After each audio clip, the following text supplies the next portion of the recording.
नमस्कार दोस्तों, मारेवा online classes में आपका स्वागत है। यदि आपने हमारे चैनल को सब्सक्राइब नहीं किया है तो पहले चैनल को सब्सक्राइब कर लें और बेल आइकन को भी प्रेस कर लें।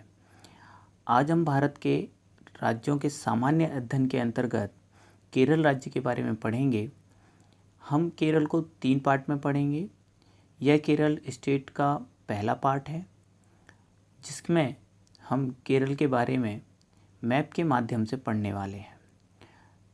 इस वीडियो में आपको केरल की सामान्य जानकारी मिलेगी और उसका मैप का संपूर्ण अध्ययन मिलेगा। तो आप वीडियो को आखिरी तक देखिएगा और यदि आपको वीडियो पसंद आता है तो आप लाइक करें, शेयर करें और यदि आप कोई क्वेश्चन करना चाहें तो कमेंट करें। इससे पहले हम तमिलनाडु, झारखंड और छत्तीसगढ़ पर भी वीडियो बना चुके हैं। आप बेल आइकन पर प्रेस करके उन वीडियोज़ को भी देख सकते हैं।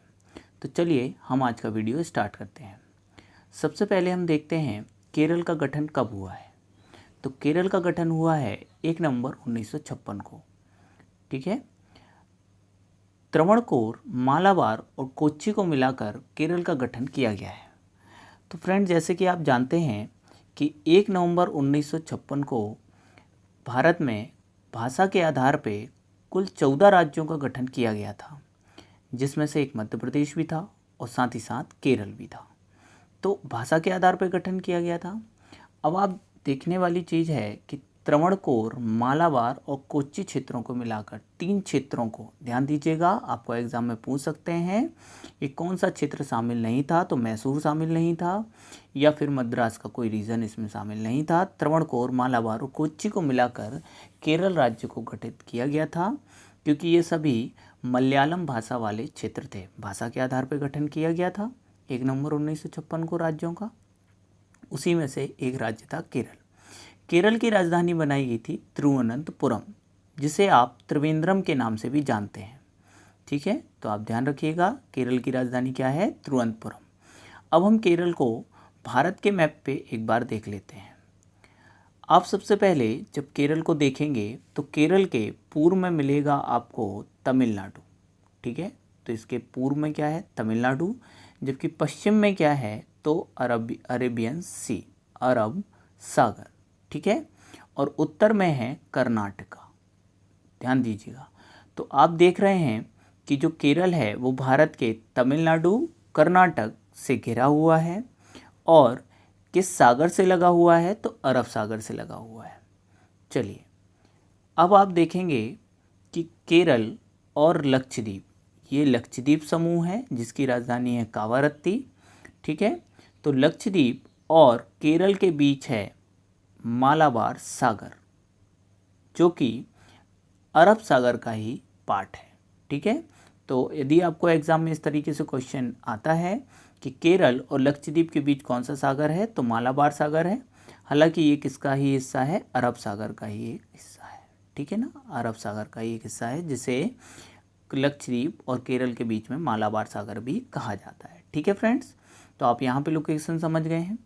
अब इससे पहले मैंने गठन के बताया कि 3 क्षेत्रों को मिला के गठन हुआ था केरल का भाषा के आधार पे। तो इसमें आप समझ लीजिए, ये जो नीचे वाला हिस्सा था, ये वाला पार्ट, ये था त्रावणकोर। ठीक है, ये वाला हिस्सा कौन सा था? त्रावणकोर। ऊपर वाला पार्ट था मालाबार। ठीक है, मालाबार। और जो ये बीच में हिस्सा आता था ये था कोच्चि। ठीक है, तो इन 3 क्षेत्रों को मिलाकर, ध्यान दीजिएगा, त्रावणकोर, कोच्चि और मालाबार, इन 3 क्षेत्रों को मिलाकर केरल राज्य का गठन किया गया था। तो आई थिंक आप मैप पे समझ गए होंगे। अभी मैप और भी है, अब केरला का मैप है। ठीक है, आप एक इंडिया के मैप पे आपने केरला को देख लिया। अब हम आते हैं एक और मैप पे। इसे मैं छोटा कर रहा हूँ। यदि आप इसका इमेज लेना चाहें तो स्क्रीनशॉट ले लीजिएगा अपने सेल फ़ोन में और इसे अपने नोट्स में बनाइएगा ज़रूर। ठीक है, केरला में फ्रेंड्स कुल 14 ज़िले हैं। ठीक है, और इसका जो सबसे उत्तरी ज़िला है वो है कासरगोड, आप मैप में देख रहे हैं, और सबसे दक्षिणी ज़िला है त्रिवेंद्रम। ठीक है, जब वर्ष 2018 में 18-19 में यहाँ पर बाढ़ आई थी केरल में, तो सबसे ज़्यादा प्रभावित जो ज़िले थे वो 13 ज़िले थे एक जिला बस प्रभावित नहीं था, वो था त्रिवेंद्रम, जो कि इसके दक्षिण में है। ठीक है, अब आप इस मैप पे देख पा रहे हैं तो जो आपका केरला है उसके पूर्व में, यदि हम प्राकृतिक रूप से बात करें तो केरल के पूर्व में है पश्चिमी घाट पर्वत श्रृंखला। ठीक है, और उसके पश्चिम में है अरब सागर। इसका मतलब जो केरल है वो पश्चिमी घाट और अरब सागर के मध्य स्थित राज्य है। यदि आपको इस तरीके से कोई क्वेश्चन करते हैं तो आप याद रखिएगा, इसके पूर्व में है पश्चिमी घाट और इसके पश्चिम में है अरब सागर। इन दोनों के बीच में तटीय क्षेत्र पर स्थित है केरल राज्य। ठीक है, चलिए इसके बाद हम देखते हैं कि जो पश्चिमी घाट की माउंटेन रेंज हैं, और यहाँ पे जैसे नीलगिरी माउंटेन रेंज, अन्नामलाई और कार्डेमम, ये तीनों भी आपके तमिलनाडु और केरल दोनों में पाई जाएंगी। ठीक है ना, तो केरल में भी पाई जाती हैं ये सभी पर्वत श्रृंखलाएँ, आपको याद रखना है। जो नीलगिरी माउंटेन रेंज का हिस्सा केरल में है और केरल के वायनाड ज़िले में है, वहीं पर स्थित है साइलेंट वैली। ध्यान दीजिएगा, कौन सी वैली है? साइलेंट वैली, है ना। ये देखिए किस ज़िले में है ये? केरल के वायनाड। कई बार एग्जाम में पूछा गया है साइलेंट वैली या मूक घाटी भारत के किस राज्य में है? तो केरल में है, और केरल के भी किस ज़िले में है? वायनाड। ठीक है, वायनाड काफ़ी चर्चा में रहा जब राहुल गांधी ने यहाँ से चुनाव लड़ा, लोकसभा चुनाव लड़ा, और वो यहाँ से जीते भी। ठीक है, तो साइलेंट वैली केरल के वायनाड ज़िले में है। ठीक है, याद रखेंगे आप। मुझे कमेंट बॉक्स में बताइएगा फूलों की घाटी कहाँ पर है, मरखा घाटी कहाँ पर है। ठीक है, कमेंट बॉक्स में मुझे आंसर करिएगा। चलिए हम आगे बढ़ते हैं मैप पे।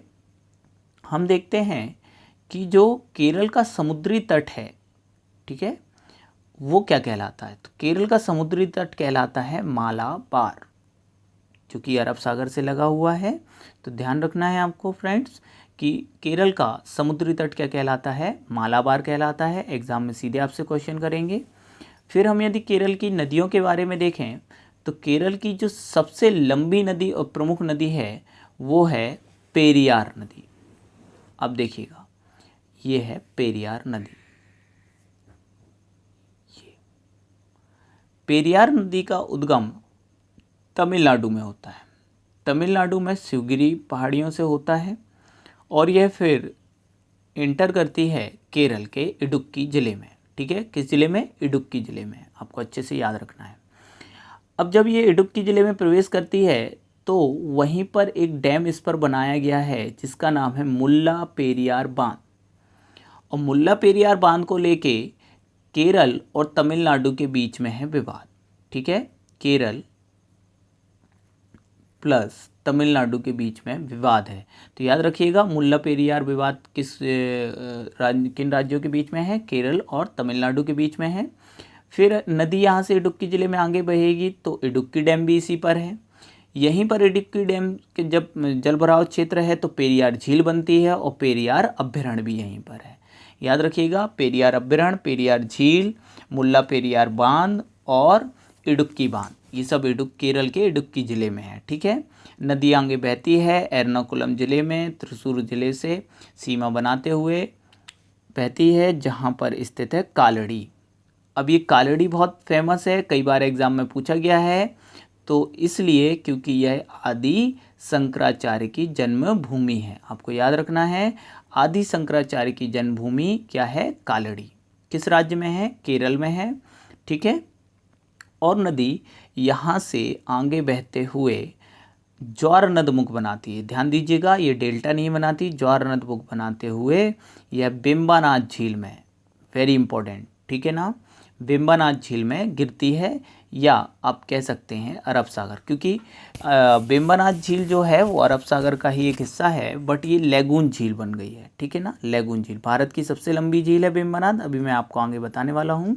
तो ये बेम्बानाथ झील में गिरती है। कौन सी नदी है? पेरियार नदी है, केरल की सबसे बड़ी या लंबी नदी है। ठीक है, तो आपको नदी पेरियार नदी क्लियर हो गई है। अब हम देखते हैं कि केरल में प्रमुख झीलें कौन कौन सी हैं। तो फ्रेंड्स, केरल में बहुत सारे पश्च जल क्षेत्र या हम कह सकते हैं लैगून अनूप झीलें, या फिर इन्हें केरल में कयाल भी कहते हैं। एमपीपीएससी प्रीलिम्स में भी ये पूछा जा चुका है कि केरल में पाए जाने वाले क्याल, है ना, झीलों को क्या कहते हैं, तो क्या कहते हैं, क्याल कहते हैं, या भारत के किस राज्य में क्याल पाए जाते हैं। ठीक है, केरल से काफ़ी बार क्वेश्चन पूछे गए हैं। सबरीमाला भी क्वेश्चन पीएससी प्री में आ चुका है सबरीमाला के बारे में, जो कि ये भी केरल में है।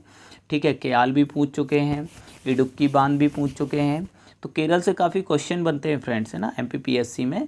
तो केरल मैं बहुत अच्छे से आपको कवर कराऊंगा। आप केरल के सारे वीडियोस को कवर करिएगा, नोट्स बनाते चलिएगा, एक भी क्वेश्चन केरल से नहीं छूटने वाला है। ठीक है, तो आप ध्यान दीजिएगा। क्याल भी कहते हैं, कौन कौन सी झीलें हैं, मैप पे इंपॉर्टेंट कुछ झीलों को देख लीजिए जिन्हें क्याल भी कहते हैं। बेम्बानाथ झील, जो कि लैगून झील का ही उदाहरण है, यह भारत की सबसे लंबी झील है। तटीय झील भी आप कह सकते हैं इसे, भारत की सबसे लंबी। देखें, भारत की सबसे बड़ी लैगून झील कौन सी होगी, तो वो है चिल्का। ठीक है ना, और सबसे लंबी बोलेंगे तो आंसर क्या हो जाएगा, बेम्बानाथ। किस राज्य में है बेम्बानाथ झील, केरल में है, याद रखेंगे आप। ठीक है ना, इसके बाद है अष्टमुदी झील। ठीक है, 8 मुख हैं इसके, इसलिए अष्टमुदी झील। नदियाँ आके गिरती हैं इसमें बहुत सारी, तो अष्टमुदी झील। 8 कोने हैं इसमें, इसीलिए केरल में है। और सास्थम कोट्टा झील, ये प्रमुख झीलें हैं केरल की। और भी बहुत छोटी छोटी झीलें हैं, बट आपको एग्जाम में इन्हीं झीलों के बारे में ज़्यादातर पूछा गया है। बेम्बानाथ, पेरियार, अष्टमुदी और सास्टम कोट्टा। ठीक है, तो याद रखेंगे। और इन्हें ही क्या कहते हैं, क्याल कहते हैं यहाँ पर। तो क्याल किन्हें कहते हैं केरल में, झीलों को कह रहे हैं, अनूप झीलों को, या आप कह सकते हैं लैगून झीलों को। ठीक है, चलिए फिर हम देखते हैं कि केरल में माहे, जो कि पौंडीचेरी का एक ज़िला है, वो भी स्थित है। ठीक है, पौंडीचेरी का प्रमुख ज़िला माहे भी यहाँ पर स्थित है। अब फ्रेंड्स, हम जानते हैं कि केरल में मानसून किस प्रकार आता है। ठीक है, तो आप देखेंगे कि केरल जो है वो भारत के पश्चिमी तट पर स्थित है। ठीक है, आप इस मैप पे देख पा रहे होंगे कि ये इंडिया का मैप है पूरा, और जो केरला है वो भारत के पश्चिमी तट पे, ये भारत का पूर्वी तट है। ठीक है, ईस्टर्न कोस्ट, और ये है वेस्टर्न कोस्ट, है ना, पश्चिमी तट।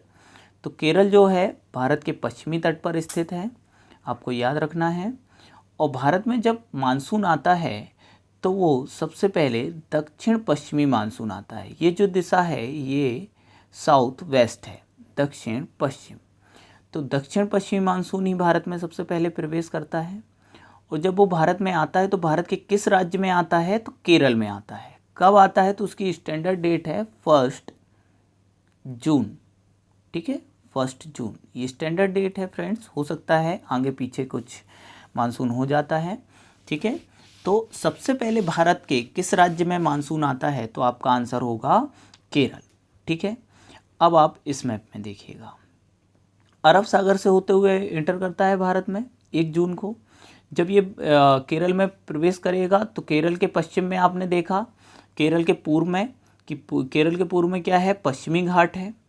ठीक है, अब पश्चिमी घाट क्या करेगा, अरब सागर और पश्चिमी घाट के बीच में स्थित है केरल। पश्चिमी घाट इस मानसून को रोक लेगा और इस रीजन में काफ़ी ज़्यादा रेनफॉल कराएगा, इसीलिए केरल में काफ़ी ज़्यादा क्या आ गई थी, बाढ़ आ गई थी। तो आपको याद रखना है केरल में मानसून कब आता है, तो 1 जून को आता है। ठीक है ना, और भारत में सबसे पहले मानसून कहाँ आ रहा है, केरल में आ रहा है। अब जब यहाँ पर वर्षा अधिक होती है, और आप देख रहे हैं भारत के दक्षिणी राज्यों में से एक है, अर्थात यहाँ तापमान भी अधिक रहेगा। तापमान अधिक रहेगा, वर्षा अधिक हो रही है, इसीलिए यहाँ पर मिट्टी कैसे मिल रही है, लाल पीली मिट्टी या लेटेराइट मिट्टी मिल रही है। और लाल पीली मिट्टी या लेटेराइट मिट्टी में प्रमुख रूप से जो फसलें होंगी तो वो होंगी रबड़। ठीक है ना, रबड़, गरम मसाले। ठीक है, भारत का दक्षिणी राज्य है तो गरम मसालों का काफ़ी ज़्यादा उत्पादन होता है। ठीक है ना, इसीलिए केरल को मसालों का बगीचा या मसालों का उद्यान भी कहते हैं। ठीक है ना, तो आप याद रखिएगा कि केरल में भारत में सबसे ज़्यादा गरम मसालों का उत्पादन होता है, रबर का उत्पादन हो रहा है, ठीक है। तो क्यों हो रहा है? क्योंकि यहाँ वर्षा अधिक होती है, तापमान अधिक रहता है और लैटेराइट मिट्टी भी पाई जाती है ना। चलिए अब हम आगे बढ़ते हैं और भी कुछ फैक्ट्स देखते हैं। केरल में कुल कितने ज़िले हैं? तो 14 ज़िले हैं, आप याद रखिएगा। विधानसभा कितनी है? तो 140+1, एक सदस्य मनोनीत हो रहा है।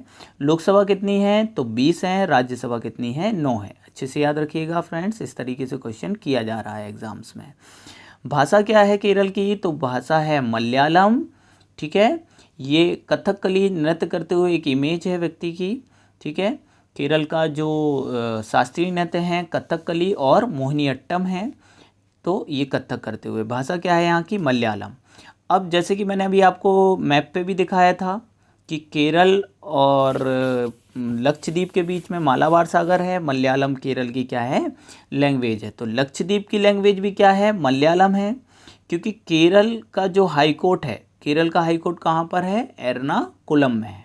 ध्यान दीजिएगा, इस तरीके से भी क्वेश्चन कई बार आ रहे हैं कि केरल का हाई कोर्ट कहाँ है? तो एर्नाकुलम में है। तो केरल का हाई कोर्ट जो एर्नाकुलम है वो लक्षद्वीप के लिए भी काम करता है। तो दोनों की लैंग्वेज जो है वो कॉमन है, क्या है? मलयालम, ठीक है। तो केरल की लैंग्वेज याद रखेंगे आप। फिर हम देखेंगे केरल में वर्तमान में, अभी जब मैं वीडियो बना रहा हूँ इस समय केरल के मुख्यमंत्री हैं पिनराई विजयन, ठीक है। आप याद रखिएगा, आगे जो भी एग्ज़ाम आने वाले वर्ष में 2020 में होंगे, 21 में होंगे, उनमें आपको ये क्वेश्चन कर सकते हैं कि केरल के मुख्यमंत्री कौन हैं। तो पिनराई विजयन, इनकी पार्टी का नाम है भारतीय कम्युनिस्ट पार्टी, मार्क्सवादी पार्टी है, ठीक है। भारतीय कम्युनिस्ट पार्टी पिनराई विजयन की पार्टी है। राज्यपाल कौन बनाए गए हैं? तो पहले पी सदाशिवम थे, अब हैं आरिफ मोहम्मद खान।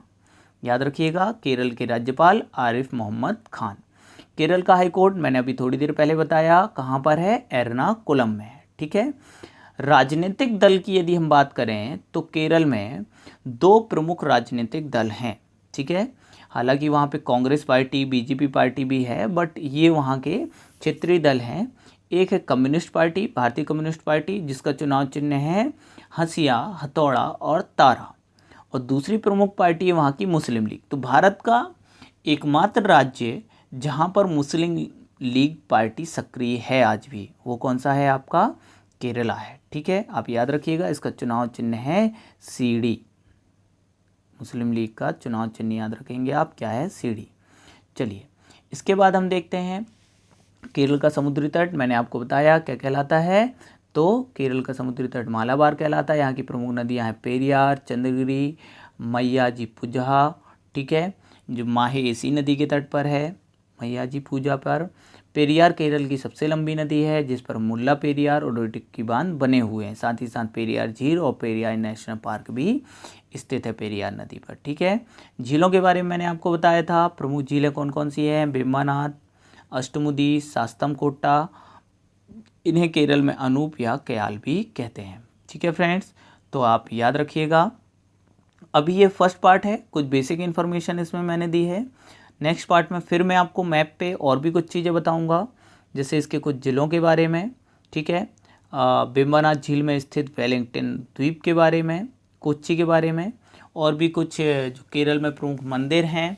केरल किन किन चीज़ों में पहला स्थान रखता है, जैसे कि केरल का सबसे साक्षर जिला, पूरे भारत का पहला कंप्यूटर साक्षर जिला, ठीक है। भारत में सबसे ज़्यादा लिंगानुपात कहाँ पर है? भारत का सबसे शिक्षित राज्य है केरल। इस सब चीज़ों के बारे में हम अगले वीडियो में जानेंगे। यदि आपको वीडियो अच्छा लगे तो आप लाइक ज़रूर करें और वीडियो को शेयर करें।